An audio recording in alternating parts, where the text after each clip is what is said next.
Hey class, so as I mentioned, I want to go through the reading comprehension exam that you took today. I'm going to divide the video into three parts. So for those of you who had a specific passage you struggled with, um, you could just watch that video. So this video is going to focus on the first passage. You'll recall it was like sort of like a love story that came from Chekhov's A Lady's Story. So the strategy that you should have taken is sort of skim through the passage. Now, when I say skim, I read the first sentence. I read the dialogue. So I sort of glazed over weather details and then I looked to who's saying what. I noticed upon first read, now the thing that you should also do is when you're reading the passage, take notes on things that are striking to you, whether it's on the whiteboard that you have in your hand or well, you don't have a piece of paper, so you'll really have to just use that whiteboard. And so things that I noted the first time I read it was I said, oh, interesting name, right? So I knew that it was a Russian text or at least Russian characters. The next thing I noticed was that there was a time lapse, right? So this is talking about 9 years ago. And whenever you see a story that has 9 years ago or anything that says years ago, you know that the narrator is talking from uh, a current point of time, meaning the story is told in retrospect. And what that means is the story is being told from the narrator knowing more than they knew back then. All right. So I noticed that. I noticed that the dialogue was what I characterize as a little dramatic, right? So you have it's fine, it's splendid, and they're talking about the weather, right? So these are all things that I noticed upon first read. Then I go to the questions. And you'll see how these questions are really interested in close readings, which is why Shapiro's point about skimming and then going to the questions is a valid one, because these questions are all interested in specific lines. So the first question is about lines 1 and 2. So immediately I'm going to go back to lines 1 and 2. 9 years ago, Peter Sergeyich, the deputy prosecutor, and I were riding towards evening and haymaking time to fetch the letters from the station. All right, so what's your question? What is the function of lines 1 and 2? So I read it, right? I noticed that there was a reference to time with the 9 years ago. I noticed that there was a reference to what these two characters were doing. And so let me look at my options. Is it establishing a setting of this story? Well, that seems like it might be the case because there was mention of time and place, right? And setting is time and place. Is it presenting the central idea of this story? Now, for those of you who checked off 2, the idea of the story or the main purpose of the story is to talk about a love affair or an unrequited love affair between these two people, and they're not able to really be in love or act on their love because of a class difference. So would a beginning that talks about riding signify that? No, not really. So that wouldn't really be the best option. Um, Provide analysis of new characters. There is no analysis, right? We just know Peter. We know that he's a prosecutor, and we know what he's doing, right? Action, but we really don't get any sense of things that are happening beneath the surface. And does it create a mysterious atmosphere? Not really, right? Mysterious atmosphere would be sort of quiet, right? The horse tiptoed, or the weather is sort of gloomy. There's none of that going on. So, based on the process of elimination, the answer really is 1.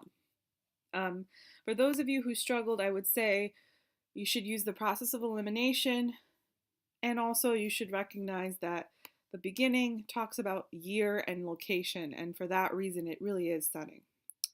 Okay, then we have Peter's reaction to the storm in lines 7 and 8 reflects his, let's go to 7 and 8.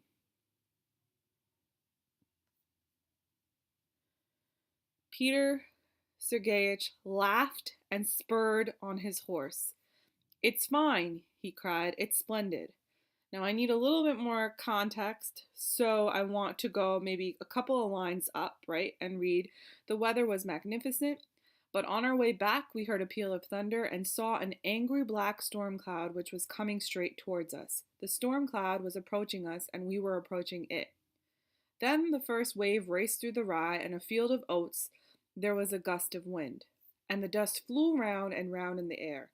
Peter laughed and spurred on his horse. It's fine. It's splendid." Okay, so clearly, after reading the passage, he's reacting in an unfamiliar way to bad weather, right? Unfamiliar to me, at least. So let's look. What would that kind of reaction reflect? Well, he's certainly not calm, right? There's exclamation marks. Unworthy, you don't get unworthy from reacting happily to thunder. Excessive pride. Now, I think this might have been an option that some of you chose, except pride means sort of inability to admit wrong, right? Inability to admit wrong is different than reacting sort of happily to bad weather, right? Now, if it was raining and pouring and he fell and bruised his knee and he said, "It's fine, this is splendid," that might be excessive pride because he's unwilling to admit that he's hurt. But none of that is happening, and so for that reason it really shows his carefree attitude. Which, P.S., if you read the whole story again, it's sort of why the narrator falls for him. The fact that he is so carefree and unconcerned with class and sort of decorum. All right, number 3. What is revealed about the narrator in lines 32 and 33? So again, we go up.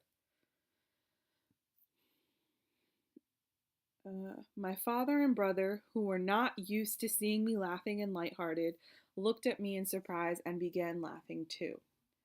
So what do we learn in this sentence? Well, the key here is not used to seeing me laughing. What is the implication if someone is not used to seeing you laughing? Well, that means that you're usually not laughing, right? So what's another way to put that? Well, let's see the options that they give us. Does it reveal that she rarely reveals her intelligence? No. Not laughing does not mean that you're not showing you're smart. She is usually a very serious person. That sounds like it's probably the answer, but let's keep looking at our other options. She does not want to alarm her father. Not really. In those two lines, the fact that they never see her laugh doesn't really, and now that she's laughing, doesn't show that she wants to alarm her father. Like the two things are completely separate from one another. And she is unwilling to act like an adult. I'm not really sure that because someone laughs or not laughs that they're unwilling to act like an adult. So that again becomes irrelevant. So the only answer really is that she usually is a very serious person. Okay, number 4. The reference to Peter's forced smile and sullen silence in line 50 reveals his what? So let's go and just get some context for when he does all this. All right, and I like to go a couple of lines before they direct me. So I'm going to start about here. In the town we were more vividly conscious of, the wall that stood between us. I had rank and wealth, while he was poor, and he was not even a nobleman, but only the son of a deacon and a deputy public prosecutor. We, both of us, I through my youth and he for some unknown reason, thought of that wall as very high and thick, and when he was with us in the town he would criticize aristocratic society with a forced smile and maintain a sullen silence when there was anyone else in the drawing room. Okay, so what do I learn here? I learn here that they're talking about the thing that divides the two of them, and that thing is class, right? I learned that this smile and this sullen silence comes when he's talking about class. All right, now let's look at our options. Okay, so this line reveals his contempt for status, his indifference to wealth, his fear of commitment, or his lack of confidence. So if he's criticizing aristocratic wealth, lack of confidence immediately should go out, because someone who is insecure would not feel open to criticizing someone. They wouldn't feel open or strong enough or secure enough to come into a room of aristocrats and talk about why their class system is irrelevant. So that leaves. It's wrong. Fear of commitment. A forced smile and sullen silence in that instance has nothing to do with commitment. So this would just be wrong because it's irrelevant. Indifference to wealth. Now, I would say that these two would be the ones that you're stuck with. They're very different, right? So a forced smile and sullen silence, if you're saying it means contempt for status, that means you're saying it reveals that he hates class and status. If you say it's indifference to wealth, then you're saying he doesn't have a position either way about wealth. Now, the thing is, while he is carefree, he does have a particular position on wealth and class, right? He does not like it. So because of that, indifference would not work, right? He's not indifferent to wealth. He does not like it. And so for that reason, it really should be 1. All right. Now we have lines 59 through 62 contribute to a central idea in the text by depicting the what? So let's go to 59 and 62. I was loved. Happiness was not far away and seemed to be almost touching me. I went on living in careless ease without trying to understand myself, not knowing what I expected or what I wanted from life. And time went on and on. People passed by me with their love. Bright days and warm nights flashed by. The nightingale sang. The hay smelt fragrant. And all this, sweet and overwhelming in remembrance, passed with me as with everyone rapidly, leaving no trace, was not prized, and vanished like mist. Where is it all? Okay, so the first thing I want to know for myself is what's happening in this paragraph. There's a lot of emphasis on days and nights, and there's also past tense here, right? Everything's in the past tense versus the present tense. So there's also this sense, I feel like, of longing, right? And I get that from people passed by me. So that's just stuff I'm noticing as I'm reading. So let's go to the options. All right, so is that passage talking about intolerance of society? No, not at all. Is that passage talking about the futility of hope? Maybe, I'm not sure. Is the passage talking about the uncertainty of love? Maybe, not sure. Is this passage talking about the passing of youth? Maybe, not sure. So you will see by the process of elimination, I was only able to really get rid of one immediately. That means the next thing I have to do is figure out what is this story, this whole story about. And so if you read this or skim through the whole story again, you'll realize that this is a tale of a girl who was young, in love, didn't let herself fall completely in love, and is now telling, remember, 9 years later, right?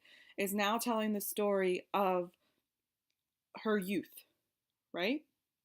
So in that case, when she's talking about how time has passed her by and people come and go, she's not talking about the uncertainty of love. She's not talking about hope, but instead she's talking about the passing of her youth. Now, the reason why this is the correct answer is because really what the story is talking about, or the main idea of the story, is regret.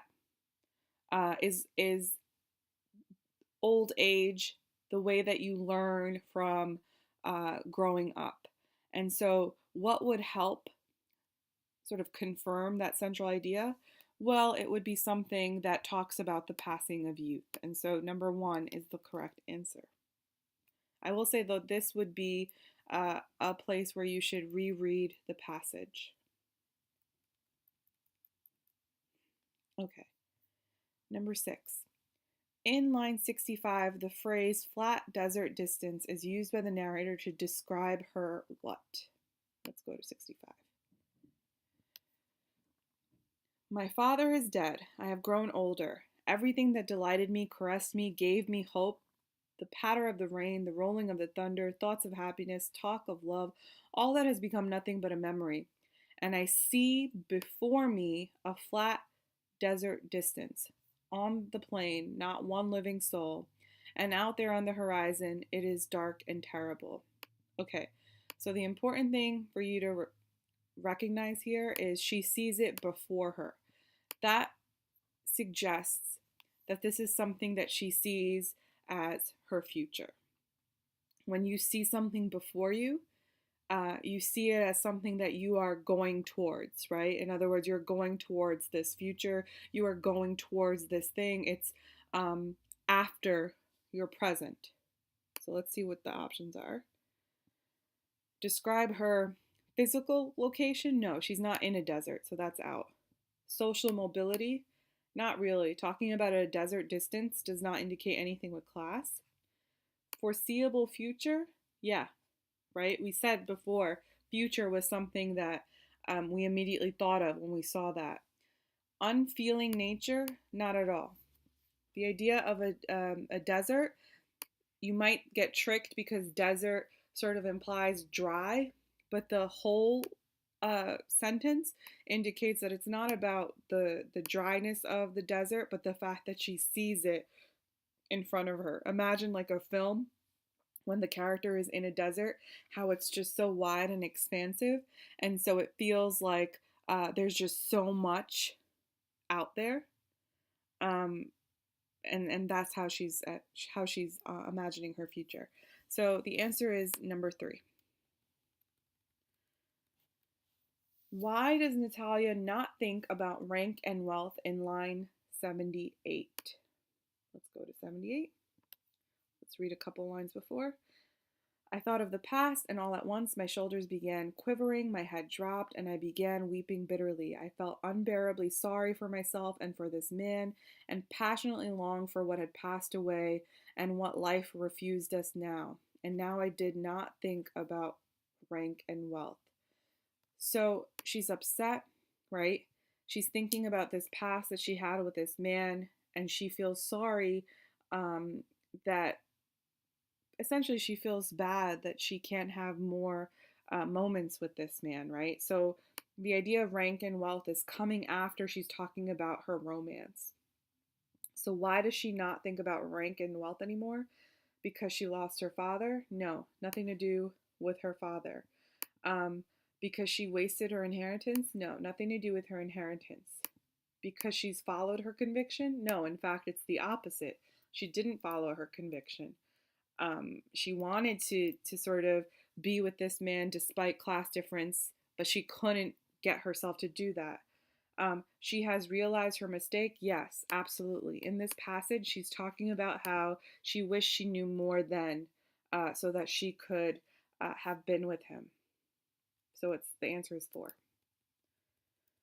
81 and 82 develop a central idea by depicting a, and notice central idea again, right? So we want to think of what is the whole passage about. What is the page? 81 and 82. And he sat and was silent and did not say to me, "Don't weep." He understood that I must weep and that the time for this had come.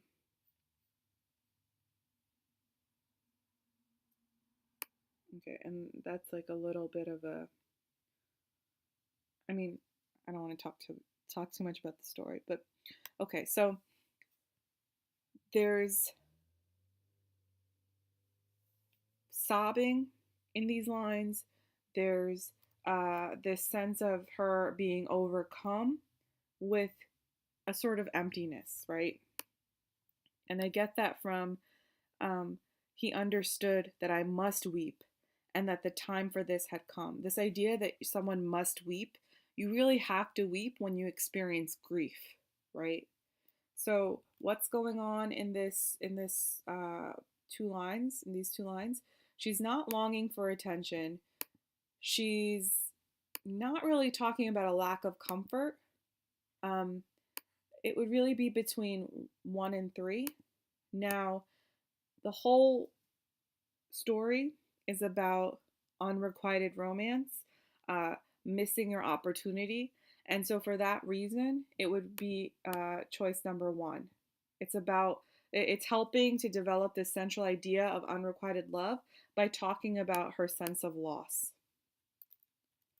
All right, and then the final one. The author structures the text around references to what? Similar locations, changing seasons, family interactions, societal interferences. So, number 4 I immediately think is out. Number 3 I immediately think is out because um, when it says structures the text, are there repeating scenes where family are talking to one another? No. Are there repeating scenes where society is sort of interfering with their romance? No. Are there repeating locations? No. If you skim through this, yes, there is the like the lay of the land, but these locations don't have names, right? What does repeat itself often are seasons. I want to show you. Right, so the weather was magnificent, right? We have attention to weather, we have attention to season. There's a part here I want to show you.